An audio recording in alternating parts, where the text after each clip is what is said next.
Hoy, en la 17ª emisión de Lo Marginal en el Centro, hablaremos de la crisis económica que inicia, la gestión gubernamental y las perspectivas a futuro en nuestro país. Para el análisis de hoy estamos bien pertrechados con la presencia de 3 economistas que diagnosticarán el fenómeno que se avecina y propondrán algunas medidas a tomar en cuenta. Hoy tenemos el gusto de contar con la presencia de Tania Rojas García, economista del Colmex, que ya ha colaborado en otras veces con nosotros. Hola, Tania, ¿cómo estás? Aquiles, hola, buenas noches. Muchas gracias por la invitación y saludo a los demás panelistas de esta ocasión.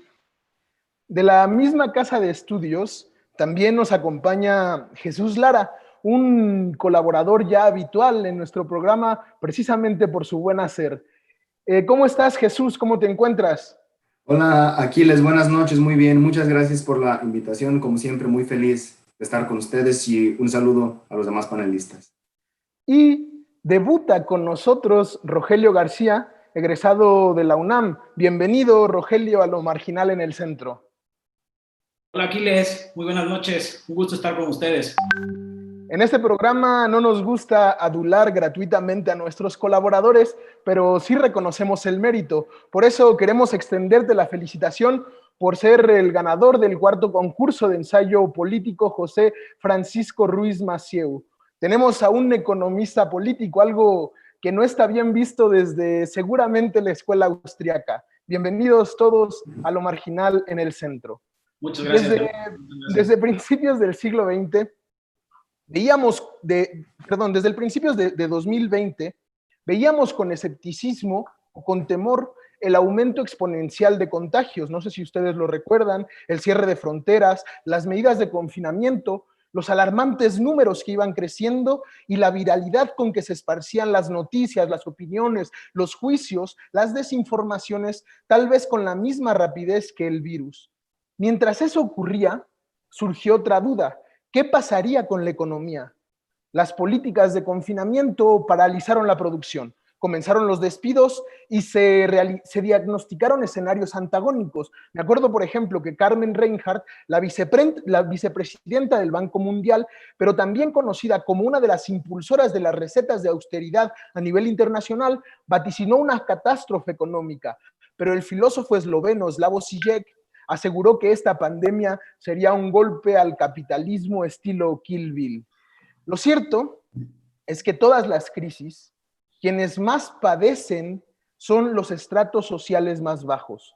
Nuestro país presenta contradicciones tanto en el diagnóstico como en las medidas para paliar los estragos que ya se resienten en la economía doméstica. Veamos sobre esto la nota que han preparado los colegas de Canal 6. La Secretaría de Hacienda y Crédito Público entregará el paquete económico del tercer año del gobierno del presidente Andrés Manuel López Obrador este 8 de septiembre. Ante esto, expertos consideran que el nuevo paquete será el más austero. Acerca de que se va a ajustar el gasto, de que va a ser un presupuesto austero, claro que sí, va a ser un presupuesto austero. Dicho paquete tendrá que luchar contra la influencia de las elecciones federales intermedias del 2021, donde habrá una renovación total en la Cámara de Diputados, 15 gobernaturas y 30 congresos locales y ayuntamientos. Además, se deberá presentar una propuesta con el fin de activar la economía mexicana afectada por la pandemia del COVID-19. Este paquete tendrá además el reto de destinar un apoyo en gastos a programas sociales, sin que esto implique la compra de votos o algún apoyo hacia el partido en el poder. El director general del Centro de Investigación Económica Presupuestaria, Héctor Villarreal, explicó que este presupuesto será el más austero, más difícil y más descuadrado de los últimos 20 años y que en términos políticos el presidente se está jugando su gobierno en el siguiente paquete económico. En los últimos días, el discurso del gobierno federal ha proyectado una perspectiva donde todo está bien, aunque los ingresos estén cayendo con la contracción económica, y a eso se le suman que quedan pocos recursos en los fondos de estabilización. Reportó para Canal 6, Pepe Arriaga.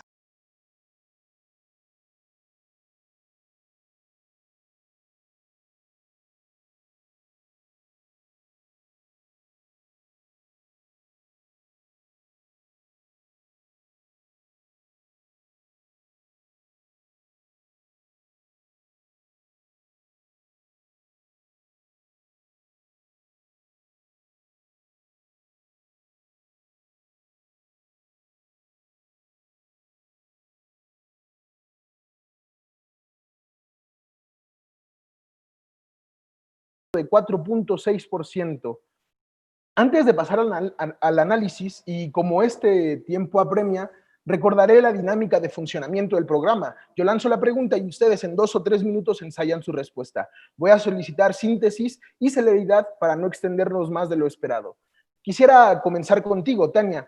¿Cómo explicas la contradicción discursiva entre el presidente y las declaraciones privadas del secretario de Hacienda sobre la gravedad de la crisis y sobre la rapidez con la que saldremos de ella? Sí, Aquiles, mira, las diferentes declaraciones, las del secretario de Hacienda y las del presidente, no es que reflejen un confrontamiento entre el Ejecutivo y el encargado de las finanzas públicas del país, porque en los hechos la agenda de Arturo Herrera, de la Secretaría de Hacienda y Crédito Público, está en completo acuerdo con el programa de AMLO. Sin embargo, pues es real que hay una contradicción y que esta contradicción confunde a la opinión pública. Y para entender esta divergencia, pues debemos tomar en cuenta el auditorio al que se dirige el mensaje y el objetivo con el que se emite ese mensaje. Cuando Arturo Herrera hace esas declaraciones, le está hablando a los diputados de Morena y les está transmitiendo una preocupación sobre los efectos que la crisis económica pues está teniendo en las finanzas públicas. Y su objetivo es adelantar los recortes al presupuesto de egresos de la Federación y facilitar con ello la aprobación de ese presupuesto. Entonces, pues sí, el secretario de Hacienda fue a decir que las finanzas públicas van mal y que no hay margen de maniobra porque el impacto del COVID absorbió los amortiguadores, que son los fondos de estabilización para los ingresos presupuestales y el de estabilización para los ingresos de las entidades federativas y otros guardaditos que no se especificaron. ¿Y a qué corresponden estas proyecciones en las finanzas públicas? Pues a que el daño en la economía, lejos de mostrar signos robustos de recuperación, pues está batallando seriamente para salir adelante. Sin embargo, hoy cuando el secretario de Hacienda acude a la Cámara de Diputados a entregar el presupuesto, pues escuchamos un mensaje que, pues la verdad es mucho más mesurado respecto a las declaraciones que hizo la semana pasada. Ahora, por parte del presidente, a quien le está hablando es al público votante y con fines electorales. Su objetivo es, por un lado, crear la ilusión de que las cosas están bien, de calmar la inquietud popular, y por otro, es un intento de esconder los desaciertos que ha tenido su gobierno en materia sanitaria y económica, porque a falta de resultados tangibles, el presidente quiere que se juzgue su política como correcta solo por el hecho de que se hace de buena fe, porque se tiene la intención de favorecer a los más humildes. Y con este escudo retórico elimina toda posibilidad de error. Por tanto, cuestionar su desempeño es interpretado como estar en contra de los intereses de los pobres, sin importar que en los hechos las medidas que ha implementado tengan consecuencias hoy y en el futuro para estas clases populares, consecuencias que espero podamos discutir más detalladamente en una próxima intervención. Rogelio, ¿tú cómo observas este fenómeno? ¿Crees que sí es posible un crecimiento vertiginoso de la economía como lo plantean los documentos oficiales? Sí, Aquiles, buenas noches a todos los que nos ven. Lo primero que hay que decir es que, aunque parece que existe una contradicción en el discurso del presidente y el discurso del secretario de Hacienda, en realidad corresponden a un mismo objetivo. O sea, el presidente del Ejecutivo es un político, es un jefe de Estado que intenta dar, pues, tranquilidad, yo creo, a la población, y a la par intenta negar un poco la ineficacia con que su gobierno ha tratado a la pandemia y al problema de la crisis que se vino, pues no diré que después de la pandemia, porque ya era un problema que tenía antes de la pandemia. En el 2019 la economía decreció menos 0,1%. Entonces, él da un discurso para intentar minimizar pues los problemas del país y darle un poco de seguridad a las personas pues a los que tiene acceso. Y el secretario de Hacienda, Arturo Herrera, lo que intenta, yo creo que él es un hombre con suficientes carteras académicas, formado en Estados Unidos, yo creo que muy bien informado, y pues como tú lo dijiste al principio, esto lo dijo en una asamblea con los diputados de Morena, y pues el panorama que él pinta para 2020 y para 2021, pues ahí los retrató pues catastróficos. Entonces argumentó que se acabaron los guardaditos del gobierno, argumentó que los fondos de estabilización, bueno, a eso se refería cuando decía los guardaditos, los fondos de estabilización presupuestal, pues sobre todo esos y los que se destinan a la federación, a los estados de la República, pues se habían acabado o se van a acabar en este 2021. Entonces, él dice, debemos de esperar para 2021 un panorama mucho más drástico, mucho más difícil, y esperamos, dice, que este presupuesto de egresos de la Federación 2021 que enviamos a la Cámara de Diputados sea responsable y sea muy austero, ¿no? Por no decir que va a contener muchos recortes a varios rubros a donde se distribuye ese presupuesto de egresos de la Federación. Y yo creo que conducían los dos al mismo objetivo, decía el presidente para dar tranquilidad, el secretario de Hacienda para prepararnos un poco el terreno para que pasara lo que pasó hoy precisamente, ¿no? Entregar un presupuesto de egresos de la Federación demasiado limitado. Y entonces, en ese sentido, yo creo que aparte de que es un presupuesto demasiado, pues con muchos recortes a varios rubros, a lo mejor ahorita más adelante se puede abordar ese tema, además presenta un optimismo, yo creo que exagerado, sobre la recuperación económica en el 2021, cuando las proyecciones económicas que hace The Economist, que hace la Reserva Federal de Estados Unidos, ubica la recuperación de México hasta el 2024, hasta el 2025, la de Estados Unidos hasta 2022. Entonces, yo no sé pues de dónde viene el optimismo del secretario de Hacienda para decir vamos a crecer al 4.6% el siguiente año, y además presentar un presupuesto de egresos que, más que paliar las consecuencias de la pandemia, yo creo que se van a ahondar con este presupuesto de egresos de la Federación. Ya casi es un lugar común decir que ante la dinámica neoliberal, los estados-nación dependientes y subdesarrollados como México tienen un margen de acción muy estrecho y que es imposible que se sustraigan a la hegemonía. Pero en nuestro caso concreto, quisiera preguntarte, Jesús, ¿hasta dónde puede el Estado, en efecto, revertir las consecuencias de la crisis económica? ¿Qué tal, Aquiles? Bueno, pues esa es una pregunta que, como todas, depende del contexto histórico del que estamos hablando.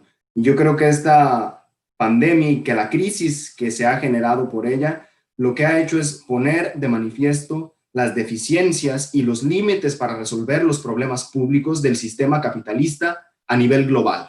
Este es un problema que a nivel global ha demostrado lo que sucede cuando, como ha sido el caso en los últimos 40 años, presenciamos una arremetida feroz contra lo público, contra las instituciones, contra los servicios públicos, en beneficio de lo privado, de la lógica del mercado y de la lógica de la acumulación. Esto deja a los países en condiciones muy complicadas para hacer frente a esto. Ahora bien, dicho esto, como lo mencionabas, no son las mismas condiciones en unos países y en otros. ¿Quiénes son los que están en las mejores condiciones para enfrentar la crisis? En primer lugar, los países más ricos, con una estructura productiva más sólida, y también aquellos en donde esta ofensiva neoliberal contra lo público fue menor.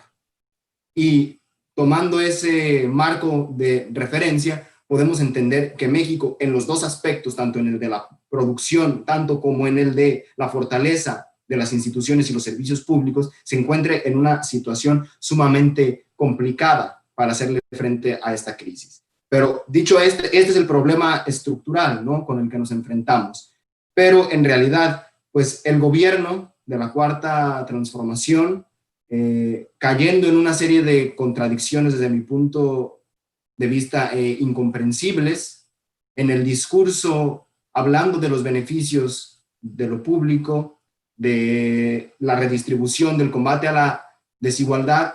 En los hechos, lo que hemos visto desde el inicio es una austeridad tremenda que ha terminado por debilitar todavía más los ya de por sí bastante débiles servicios públicos con los que contábamos. Y esto lo ha dejado en una postura todavía más dura para enfrentar la crisis. Y si a esto sumamos lo que es, desde mi punto de vista, una postura bastante dogmática con respecto a lo que se tenía que hacer para enfrentar la crisis, que era, a grandes rasgos, proteger el ingreso y yo diría también la alimentación de la población, porque la crisis le está llegando a la población más pobre y mucha gente más va a quedar en inseguridad alimentaria, y también proteger el empleo de la población, como evidentemente lo pudieron hacer con muchas más facilidades los países imperialistas, pero que también lo hacen en mayor o menor medida países dependientes, periféricos como México, pero con mayor voluntad de verdad implementar estrategias distintas que alivien un poco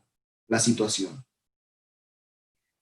En este diagnóstico que haces tú, creo que sí es relevante resaltar esa disparidad del punto de salida, ¿no? Pero ante la crisis económica actual, Tania, más concreto, quisiera preguntarte, ¿qué puede hacer el gobierno? ¿Qué no puede hacer el gobierno de facto y qué no está haciendo? Aquiles, considero que lo primero que el gobierno tiene que atender desde el inicio tuvo que haber hecho es controlar la pandemia, disminuir los contagios y decesos por COVID-19, porque solo en esta medida los trabajadores pueden estar en condiciones para acudir nuevamente a sus puestos de trabajo sin correr el riesgo de contagiarse e incluso fallecer. El mismo secretario de Hacienda hoy, durante la entrega del paquete económico para 2021, dijo que la política pública en materia de salud es la que marca la pauta y el ritmo de la recuperación económica, que esta solo podrá ser sostenida en la medida que se mantenga controlada la pandemia. Sin embargo, acto seguido, el presupuesto que presenta se mantiene en la línea política con la que AMLO pues inicia el sexenio, ¿no? Y cuyos resultados en materia de salud antes y durante la pandemia han sido francamente desastrosos. Es verdad, ellos anuncian que hay un aumento en el presupuesto destinado a salud, y sí, pero después de los recortes hechos por esta administración en nombre de la austeridad. Y si ese aumento alcanza los niveles previos a los recortes, pues incluso con ese monto sigue siendo insuficiente, porque era insuficiente ya en tiempos normales, sin pandemia, ¿no? Pero no solo el gobierno ha eludido la responsabilidad en cuanto a la crisis sanitaria, también la responsabilidad en cuanto a proteger el empleo. Aquí también, como ya es costumbre de este gobierno, se encuentra un recurso retórico para convencernos de que apoyar a las empresas significa rescatar con dinero público a los de arriba, a los más ricos. Y en lugar de ello, lo que debe hacerse, según el presidente, es apoyar a los de abajo, a la economía popular. ¿Cómo? A través de los programas de transferencias monetarias. Sin embargo, en esta ocasión, en esta crisis, no se trata de socorrer a empresas monopólicas o megabancos. Estamos hablando de micro y pequeñas empresas que concentran a la mitad del empleo en México y que constituyen prácticamente el total de las unidades económicas del país. Estos negocios son los más vulnerables. El 93% de los negocios que cerraron temporalmente son justamente micro y pequeñas empresas. Además, las grandes empresas no son las que demandan apoyos con urgencia, incluso fueron ellas las que más rápido se pudieron adaptar a las nuevas condiciones. Pero lo que hace el presidente es meter en un solo bulto a todas las empresas, cuando las micro y pequeñas también son sustento de la economía popular que tanto repite estar apoyando. Podría objetárseme que sí hubo apoyo a las micro y pequeñas empresas. Sin embargo, este apoyo es en cantidad y alcance muy limitado, muy pobre. Los beneficiarios ascienden a 989,000 empresas, que son el 23% de las empresas de este tipo. Además, el monto de los créditos es bastante modesto, de 25,000 pesos en una sola emisión. Ahora, ¿qué otras medidas se pudieron haber tomado para mitigar la caída del empleo? Pues financiamiento o en todo caso aplazamiento del impuesto sobre nómina, asegurar el pago a los trabajadores, un seguro inmediato de desempleo, apoyos para el pago de costos fijos como servicios, por ejemplo. Y bueno, todas estas medidas implican reorientar, repriorizar el gasto público, ¿no? Renunciar, por ejemplo, a los megaproyectos insignia de la 4T, proyectos en los que reina la opacidad, la poca planeación y cuya rentabilidad es dudosa. Y sin miedo a equivocarme, estas medidas que mencioné son preferibles a mantener una necedad ciega ante la austeridad y dejar que el empleo se hunda y que la pobreza y la desesperación de las familias pues reviente, porque hacia allá nos estamos encaminando, hacia un deterioro adicional de las condiciones laborales, mayor informalidad, presiones a la baja en el salario ante el crecimiento de la demanda de trabajo y la competencia que entre trabajadores ello ocasiona.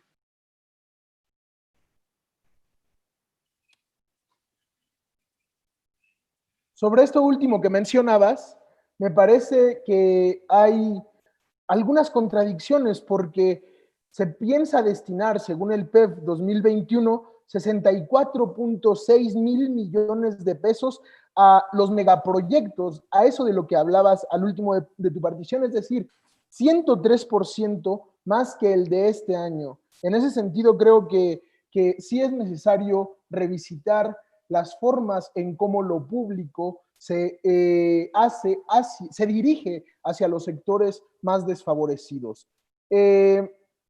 Sobre este último punto, esta última sección, quisiera preguntarte, Rogelio, ¿cuáles son tus perspectivas en el corto y mediano plazo para la economía mexicana, considerando las decisiones del gobierno? Bueno, yo creo que es una realidad con una incertidumbre tremenda.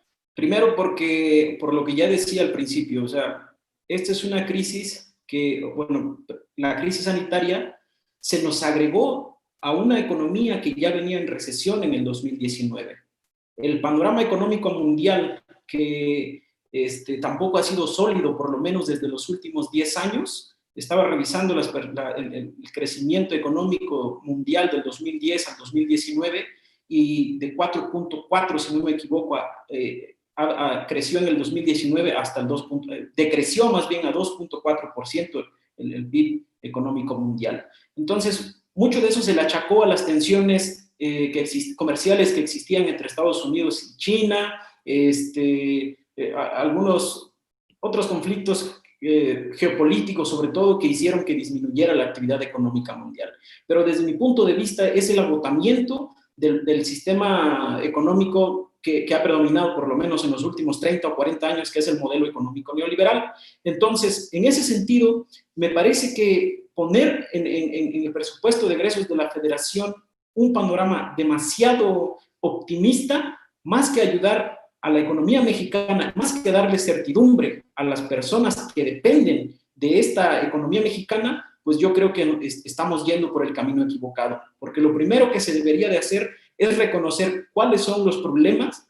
Por ejemplo, reconocer que decrecimos menos 0,1% por una ineficaz gestión que hace el gobierno de la cuarta transformación de la economía en el 2019.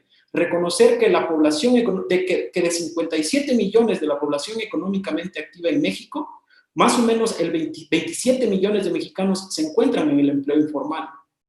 Sumados a los parados, estamos hablando de una población económicamente activa de 30 millones sin empleo formal. Ahora, con la pandemia se vino a agravar esta situación y el INEGI reportó el mes anterior, o hace 2 meses, si no me equivoco, 70 millones de mexicanos que no tienen ingresos suficientes para acceder siquiera a la canasta básica.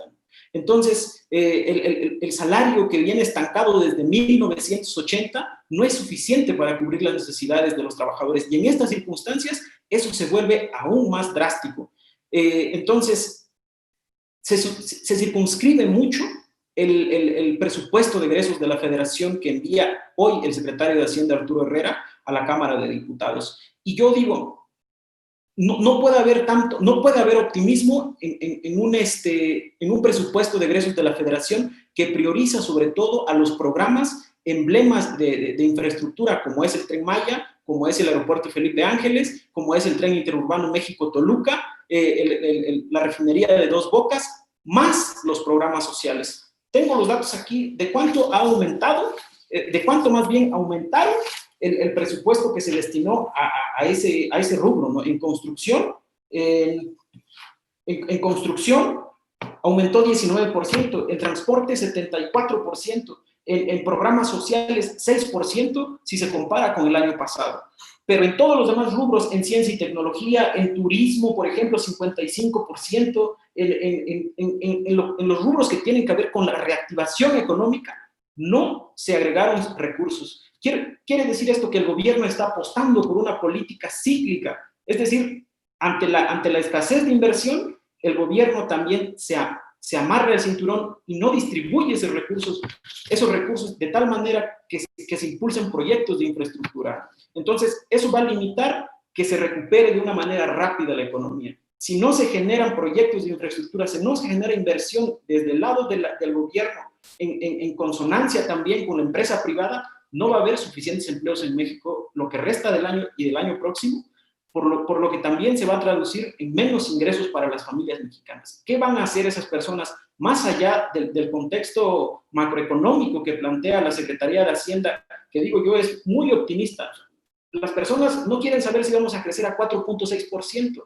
Las personas lo que necesitan saber es si van a tener empleo lo que resta del año, si van a tener comida, si van a tener dinero suficiente para mantener a sus familias, si van a tener agua, si van a tener luz eléctrica. Todas esas pequeñas cosas deben de permear en la administración pública para orientar mejor el gasto social que van a hacer en este proyecto de egresos de la Federación del 2021.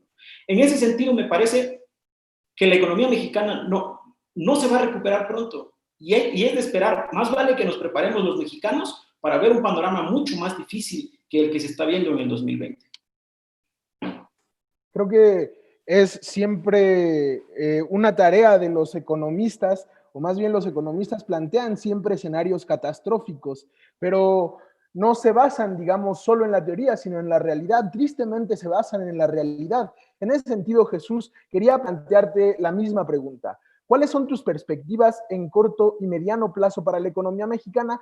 Pero quisiera que me respondieras si hay salida, hay posibilidades de salir de esta crisis, porque en nuestra generación, digamos, entre los 20 y los 30 años, hemos conocido mucha escasez sin los privilegios que pudieron haber tenido durante algún tiempo nuestros padres. Parece que en lugar de ir hacia adelante se vaticina un panorama más catastrófico. ¿Cómo lo ves tú?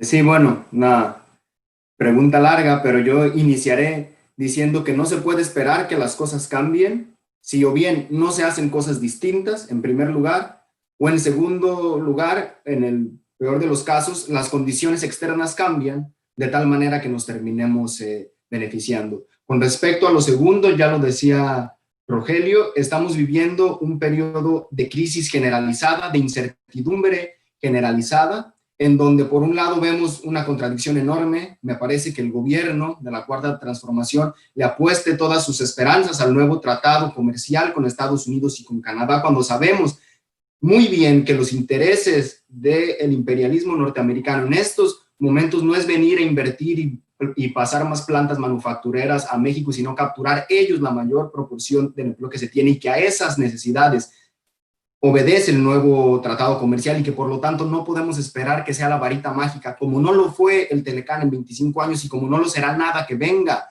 de las fuerzas externas a nosotros. Y acerca de lo que se va a hacer y de lo que se está haciendo, pues veamos, en estas instancias ya tenemos una imagen clara del desempeño económico en el último año y medio.